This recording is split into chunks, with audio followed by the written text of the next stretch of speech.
Okay, so we got this 1995 Nissan Maxima here, and if you can see, the tachometer at idle is way over 8 grand. The speedometer doesn't appear to work either. Right now we're not moving, but when I was driving it now, if you hit the dash, now make a liar. Now see there, you hit the dash and that thing comes on and starts to read right. So that's telling me it's probably something up in this cluster. I'm not 100% sure what it is,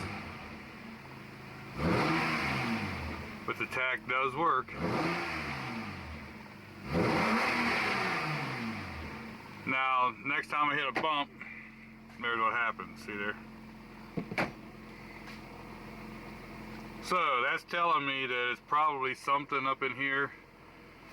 So before I go doing anything else, what I'm going to do, there's a couple screws here I see. I don't take some, well, now we're hitting the wipers.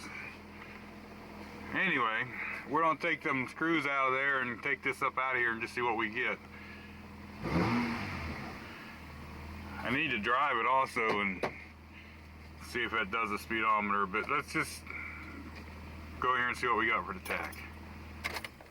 Okay, after I took the two screws out, I just took one of these and it slides out. You gotta have this steering wheel, you gotta hold it down just to get enough room. Now there's a wire on the other side and then there's one on this side, and you just gotta unclip these. There's a wire you push in and pull that out. One nice thing about this car so far, there's been two Phillips screws up here, and this just comes out and unplugs these wires. Now I see there's three Phillips screws, one down there, one there, and one up there to get this out. So far it seems pretty simple. A little bit loose. Get my light up out of here. Here's another thing. See, this light's been on for a while here. I can just reach in here, grab hold of it. It's not even the least bit warm. Well, maybe just a touch over room temperature, but I mean, it's not going to burn nothing. What this is one of them Philips LED bulbs. Now this thing, I think I seen it says 10 watts or something.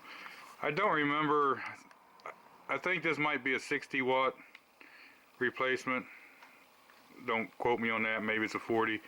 But it's a little flat looking bulb that doesn't get hot, doesn't seem to burn out, and I think now they make one a little bit bigger. I think they make a 75 watt equivalent. That thing, if anybody can destroy a trouble light bulb, I can go through a pack in a day. And this thing, it don't matter what you do to it, it just keeps right on cooking along. It has pretty good lighting. I mean, it's not a 100 watt bulb, but you know, you can't just lay a 100 watt bulb on the carpet either. But anyway, this ain't about trouble lights, let's go into the car. Well, would you look at that? Start pulling that cluster out of there, and looks like someone's been in here before. Alright, let's get some of these wires unhooked and see what we got. Okay, this thing's got some numbers written on it. More importantly, what's under the spongy thing? Let's look. You wanna look? Let's look. I'm sure we can put that back if we have to.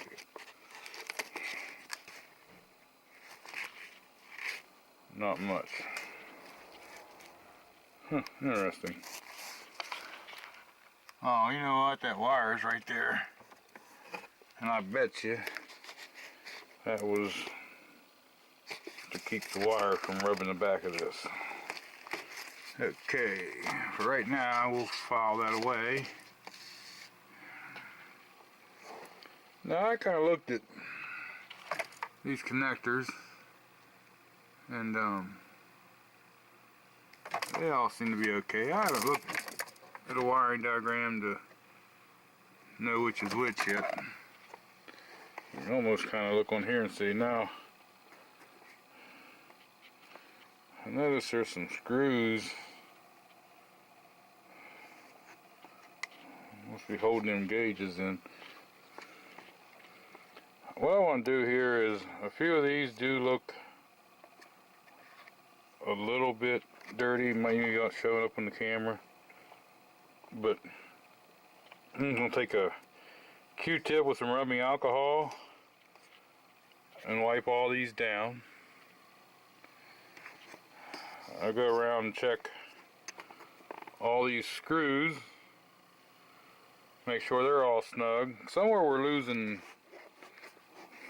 something, and I'll clean all this stuff up, and I'll go through these pins real good and make sure I don't see none that's bent, damaged, or nothing like that. And then we'll plug this in outside the car here and see if it works. See if we can wiggle a connector or something and see why it does what it does. Okay, one thing I did notice, I put a screwdriver in here, and each one of these screws, I've already done these a little bit. Now you don't want to over snug these, they don't have to be so tight. But if you notice, every one of these screws,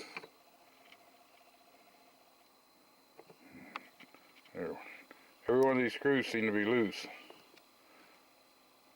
Now, is that enough to be breaking contact? I don't know. I need to do a little looking at this thing. Maybe go find a wiring diagram. Now see, I just barely snugged them up, and especially the ones over here, these were really loose. So I'm gonna go ahead and clean up all these wire connections, look at them plugs again, and we'll plug this back in and see what happens. Okay, we put just a little packaging tape on there. See how that works.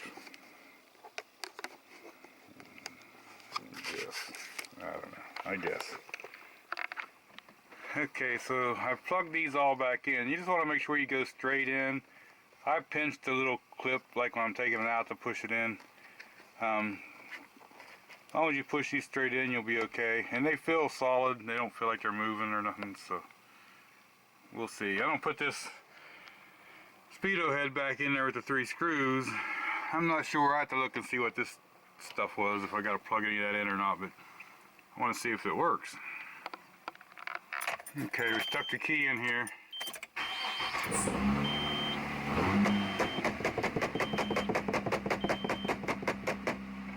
Nope.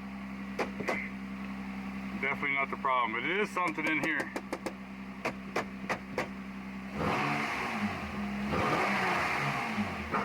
Maybe I should have took those screws out and cleaned.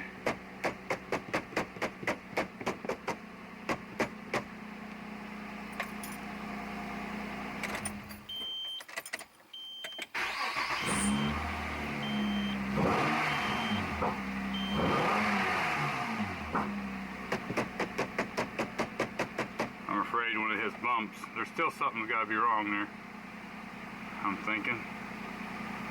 But anyway, let's get this thing ready to go out on the street here a second and see if we got a speedometer. Okay, so we're going up the street here, and the speedometer does seem to be working. It doesn't seem to matter if you beat on the dash, so that's good. The tachometer seems to be working so far. So we'll have to see here. So far every time. Oh. That wasn't good.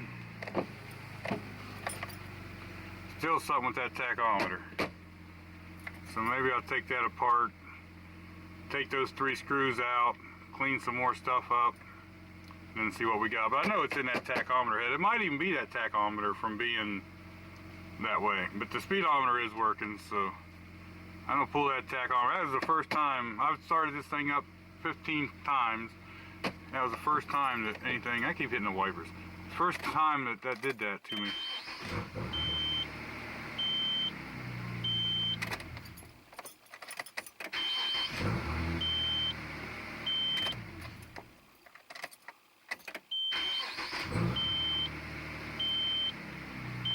So the one time I try to show it on camera, it comes over here and pegs again, so then I had to tap on the dash. So, like I say, I'm gonna pull this back out. I'm going to take the 3 screws. The speedometer seems fine. I was hitting bumps, I was hitting all kinds of crap, and the speedometer didn't flutter at all. But just seeing as how that really made a difference. The tach never did work. I mean, even at idle, it'd be 3,000-4,000 RPM or better. So, is there damage in the tach? I don't know. It does seem to work some. Okay, I just had a small screwdriver, so I was afraid of breaking things. So I got a bigger screwdriver.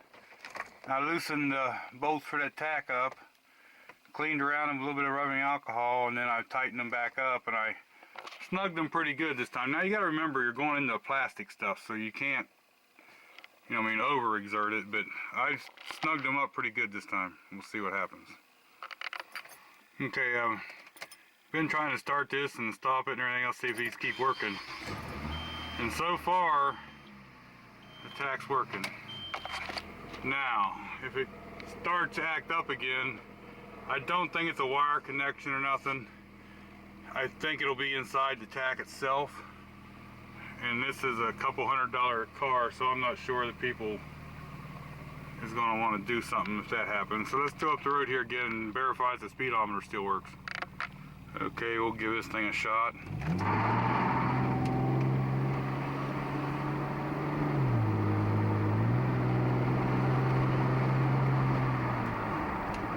I'd say it looks like it's going to work.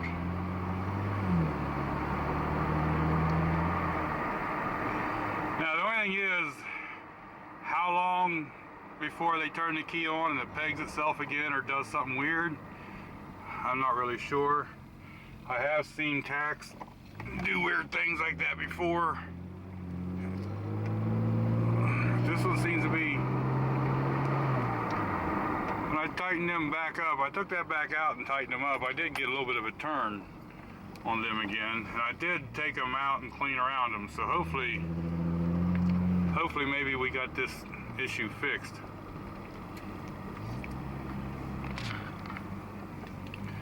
Big old turn here. This is the old grade school where I went to grade school at one time.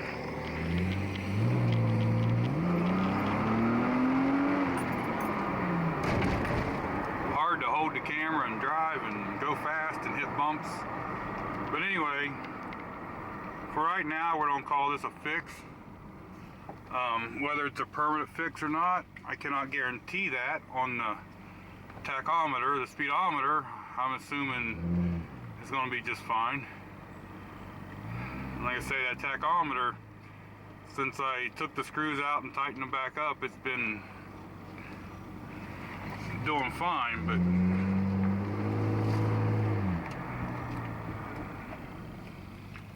you know, one thing I think I forgot to mention, on another video I done with this car in it, someone had mentioned whether I had an RPM signal on the little handheld scanner, because this is the car my Snap-on Ultra will not work on. But yes, I did have an RPM reading and stuff, and as far as that check engine light, it did come back, and it is the knock sensor code. So if they want to pursue that, we'll do the knock sensor. If not, this will be the end of this car's videos for a while, unless the tachometer does something strange. But for right now, it seems to be working fine. If it does something strange, they're going to bring the car back, and then we'll look into this a little farther. Sorry, it was a little simpler than I anticipated. I didn't need the wiring diagrams or anything else that I'd got, but it is what it is sometimes. I'm just glad it was a fairly simple fix. Like I say, this is a very cheap, economical car. I mean, I can't even get out of it because I'm locked in.